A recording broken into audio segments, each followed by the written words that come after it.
I'm McDonald, owner of the Tasting Room in Carlton, as well as EIEIO winery. Carlton, Oregon, and started in 1995 here. So you were one of the first wine folks to show up in town. Yes, Ken Wright and I moved here at the same time. I had this building and was in the process of fixing it up to get ready to do a tasting room for the wineries that don't have tasting rooms. So you started out really as kind of a representative of other wineries. Correct. And who were some of those wineries that you poured early on? Back in the old days, we had Ken Wright Cellars, 94 vintage, until about 2000 when he had more presence everywhere. Domaine Drouhin was closed to the public at the time, and they were, stalwart businesses that were already here. Bergstrom Winery was launched here in 1999 vintage.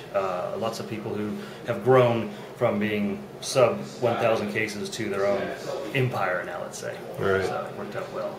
And then eventually you decided to start your own winery, 1998, I believe? Yeah, first vintage was 1998, started as a negociant, so getting barrels of finished wine and blending it together with my label EIEIO, and then jumped in with both feet in 2002, 2003. How'd you come up with the idea for the negociant? You said it was actually a suggestion of some of your Yeah, a lot of the wineries that were represented here, Cameron was another one, and they were instrumental in helping me to say, hey, what you need to do is have your own label to promote yourself and grow your business. And John Paul said, why don't you come in to my cellar and talk to everybody else? And so a lot of wineries contributed by letting me have barrels, and we blended it together and made my own wine. So that was the start. And then starting, you said in 2002, making your own wine? 2002, 2003, yeah. Okay. So that was transition. I think the winery license was put in place in 2003, yeah. And what are your vineyard sources? Starting in the north, these are vineyards that I had, and some of them I still do have. I've kind of decreased production due to the economy.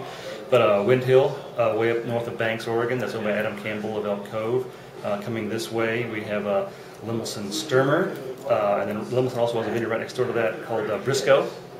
Out west of town, we have Yates Conwell Vineyard, and one of the PPV sites, Grand Moraine.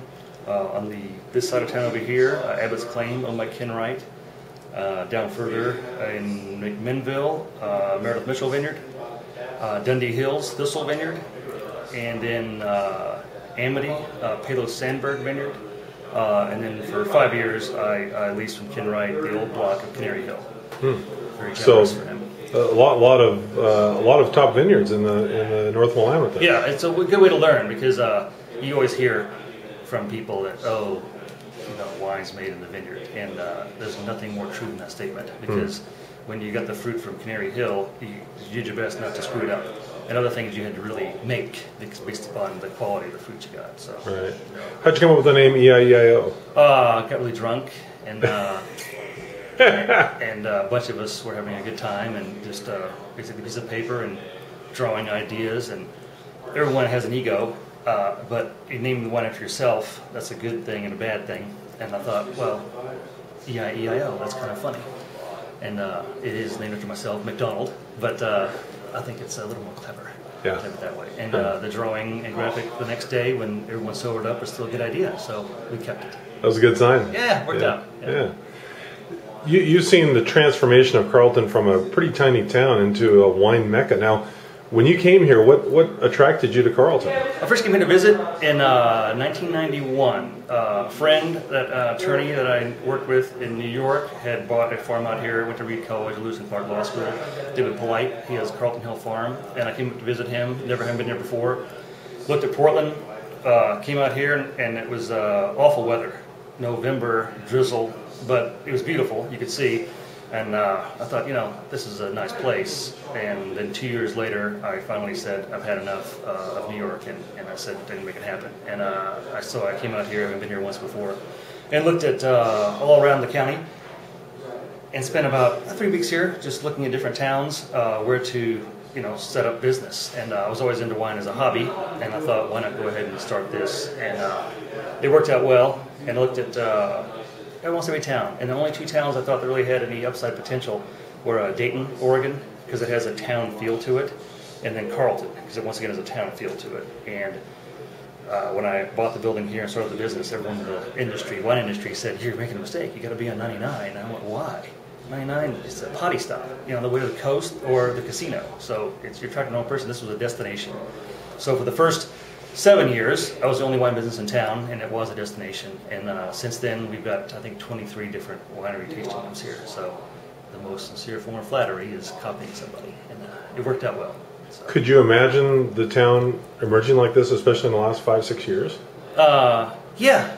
Actually, I thought it would happen faster than it did. Okay. So it took a while, and I think instrumental was having Ken Wright buy most of Carlton from Bob Nisler and then sell the buildings to the owner-occupiers who are going to do something with the building that was going to make Carlton a better place to be. And it seems like it's really emerged with restaurants and, I mean, a jam shop and all kinds of great things here. Yeah, the Republic Jam is a great addition to town because it's something other than wine that is here that not only the locals can enjoy, myself included, but tourists, because it's something you can buy that's locally made and you can either take it back with you or ship it, as like you do wine. And there's no regulations on shipping jam, so far as I know.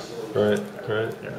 And it seems like the food scene is pretty vibrant for such a tiny town. Yeah, we've got 5 restaurants here in town.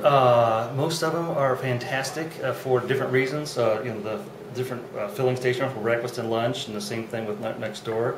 Cello Blue, and then you have fine dining down the street here at Cuvée, and also at Cello Blue. And then down further, the Pied Piper, it looks like a bar, and it is, but great hamburgers. So it's nice places all around. We had a great meal yesterday at the Horseradish. Yeah, right. They do food there as well. I keep forgetting that because cheese initially and wine, then they expanded into food. And yeah, great sandwiches, great salads, a little more gourmet. Yeah, and we enjoyed some live music there last night as well. Right, so they're doing a great job keeping that up. They do Friday and Saturday night and late night because the town rolls its sidewalks up about 5. Yeah. And they stay open until I think 10:30, 11. So it's good. Yeah. So what do you think the future of Carlton is? What's the maximum number of? Well, I see a few more restaurants coming in. I hear rumblings all the time of different, let's say, high-end restaurants coming, and then another restaurant I hear is going to happen, which is high-end but affordable. Let's say gourmet pizza is what the big rumor is, and when that happens, that'll be a big benefit to the town. All right. So, yeah. Well, thanks for your time. Sure. Thanks for coming in.